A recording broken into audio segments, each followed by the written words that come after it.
Hello friends, आज हम बनाने वाले हैं होल व्हीट कैरेट केक। आटा 1 कप, 1 छोटा कप पिसा हुआ गाजर, 13 condense milk, 1/4 cup plus 1 tablespoon, half cup butter, कटे हुए बादाम, 1 teaspoon baking soda, 1 teaspoon baking powder, vanilla essence, 2 tablespoon sugar. अब हम हमारी केक की टिन को फटाफट ग्रीसिंग कर लेंगे। फिर उसके बाद में इसके ऊपर हम आटा डस्ट कर लेंगे।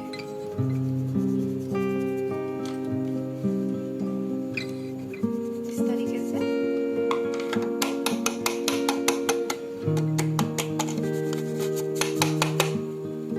सबसे पहले हम हमारी केक की टिन को इस तरीके से ग्रीसिंग और आटा डस्ट करके तैयार करके पहले रख लेंगे। ये मेरा इडली पात्र है, इसमें मैंने नमक डाल दिया है और एक स्टैंड रख दिया है। इसे मैं लो फ्लेम के ऊपर गर्म होने के लिए 10 मिनट के लिए रख देती हूँ। हम एक बोल लेंगे और एक छन्नी, उसके अंदर हमारा ये ड्राई इंग्रेडिएंट्स 1 कप आटा छान लेंगे। इसी के अंदर हम ये बेकिंग सोडा और बेकिंग पाउडर डाल देंगे। अब और इसके साथ में ही इसे हम छान लेते हैं। अब हम एक बोल में हमारा ये रूम टेम्परेचर के बटर रखा था, उसके अंदर हम 2 टेबलस्पून शुगर डाल के इसे फेंट लेंगे।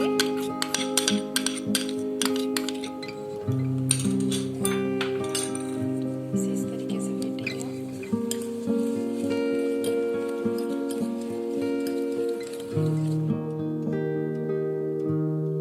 हम इसके अंदर कैरेट डाल देंगे और हमारा कंडेंस मिल्क डाल देंगे।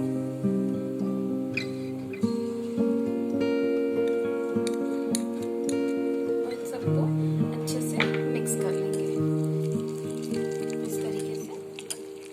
ये बहुत हेल्दी होता है बच्चों के लिए, क्योंकि इसमें हम आटा और कैरेट, बटर, सब हेल्दी चीजें, क्योंकि छोटे बच्चों के लिए तो ये बहुत ही अच्छा केक है। और इसको फेंटते समय हमेशा एक ही डायरेक्शन में कट एंड फोल्ड मेथड में फेंटते जाएंगे। जब हम आटा डालेंगे तब तो स्पेशली हमें बहुत ध्यान रखना पड़ेगा। इसी के साथ इसके अंदर हम एसेंस डाल देंगे वनीला,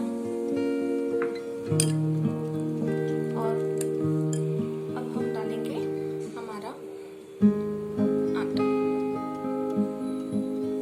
और इसे कट एंड फोल्ड मेथड से फटाफट इसे फेंट लेते हैं।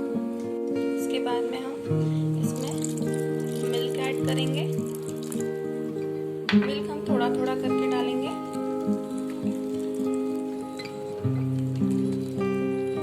इसकी कंसिस्टेंसी देखते हुए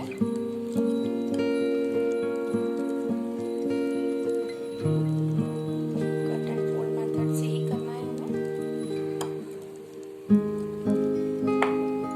थोड़ा सा और मिल्क डालेंगे।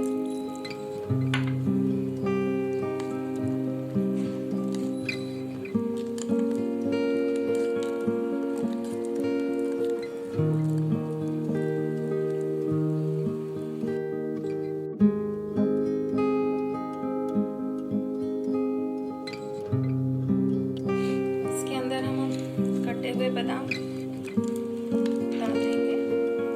थोड़े इसके अंदर थोड़े हम केक के ऊपर से डालेंगे और इसे मिक्स करके फटाफट से हमारे बेकिंग ट्रे जो हमने तैयार की है केक की, उसके अंदर हम हमारा केक बेक होने के लिए रख देते हैं। इसको हम हमारे केक के ट्रे में सारा मिक्सचर हम डाल देते हैं।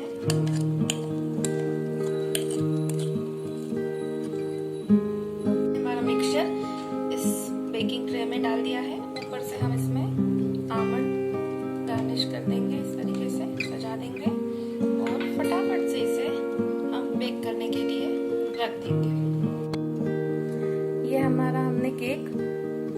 इडली पात्र में रख दिया है। अब हम इसे बेक होने के लिए ढककर रख देते हैं। इसे हम आधा घंटे के लिए बेक होने के लिए रख देते हैं। अब ये 30 मिनट हो चुके हैं। अब हम इसे टूथपिक या किसी भी शार्प ऑब्जेक्ट से चेक करके देख लेते हैं कि ये अच्छे से पका है कि नहीं अंदर से। इसके ऊपर केक नहीं लगा है, इसका मतलब ये अच्छे से पक गया है। और आप देख सकते हैं कि साइड से पूरी छूट गया है। अब हम इसे रूम टेम्परेचर के ऊपर थोड़ी देर रखेंगे और फिर मैं आपको इसे कट करके दिखाऊंगी। अब हम इसे साइड में से कट लगा के छुड़ा लेंगे।